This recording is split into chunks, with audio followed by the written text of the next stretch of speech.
Hello, I'm John Bachman. Welcome to Newsmax TV. Right now we are joined via Skype with John Zogby. He is the president of JZ Analytics, an expert pollster and political analyst. John, thanks for being with us. My pleasure, John. Hi. All right, so all week long we have heard that President Obama was going to include some details on his economic plan should he win re-election. We didn't really hear those details, though, in his accepted speech. Do you think this speech did anything with the undecided voters, or was he only preaching to the choir? Oh, I think a speech like this is designed to preach to the choir. He needed the support and the enthusiasm of the people in the room. They needed a rationale for why they should be fired up and go out there and work very hard over the next 2 months.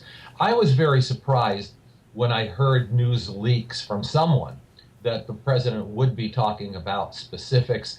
That just is not the venue. You know, whether it's a 76,000 seat stadium or a 25,000 seat convention hall, that's just not built for PowerPoint and those kinds of presentations. So while the speech may have, speech obviously helped those within the Democratic Party feel better about their nominee, President Obama, it didn't do anything to sway voters outside of the Democratic Party. Is that correct? No, remember, we've got, about 10% who are undecided, on the fence.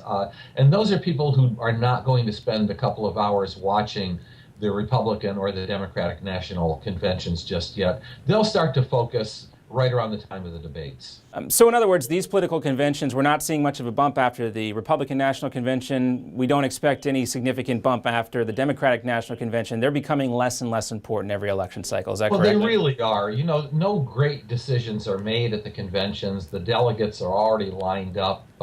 They're very well rehearsed. And, you can tell by the demand-driven major networks who are barely covering them at all. If there was a real desire, on the part of the broad swaths of the American people to watch these conventions, you'd see a lot more coverage.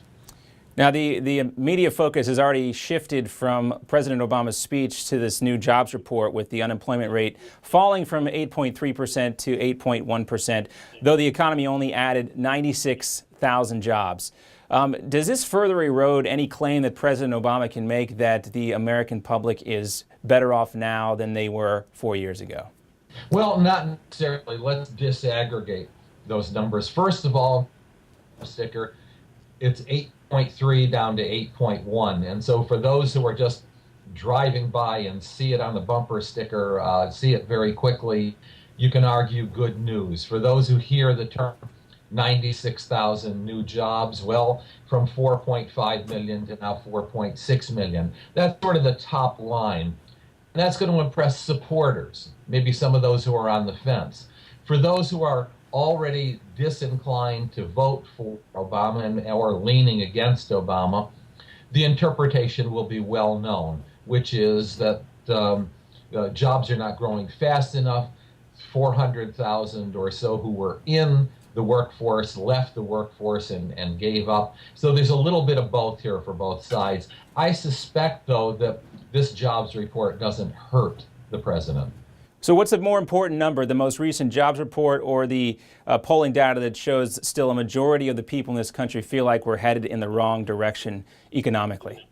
They're both very important, and ultimately it's going to come down to how people feel. And it's not as simple or uncomplex as it sounds.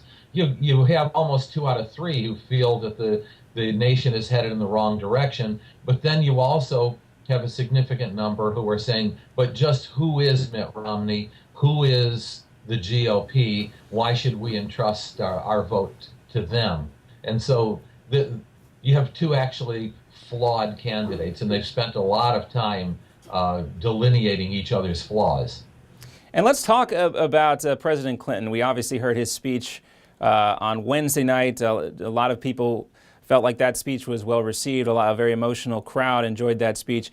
How big of a role can we expect to see President Clinton play in the Obama campaign leading up to November? Bill Clinton has a great way of communicating complex things to voters in a folksy, meaningful way. He tells the Obama story better than Obama tells his own story. And so in that sense, Number one, he set the table perfectly for the president's speech last night, which incidentally was a very good speech. And then number two, if Clinton is used judiciously, not every day, not all day, and not to everyone, but used judiciously to some key crowds and high-profile events, he can be a tremendous help, particularly with undecided voters. Well, I imagine we will see him again. I don't think there's any doubt about that. We'll see how judiciously they decide to use President Clinton. John Zogby, president of JZ Analytics, thanks so much for being with us today. Thank you, John.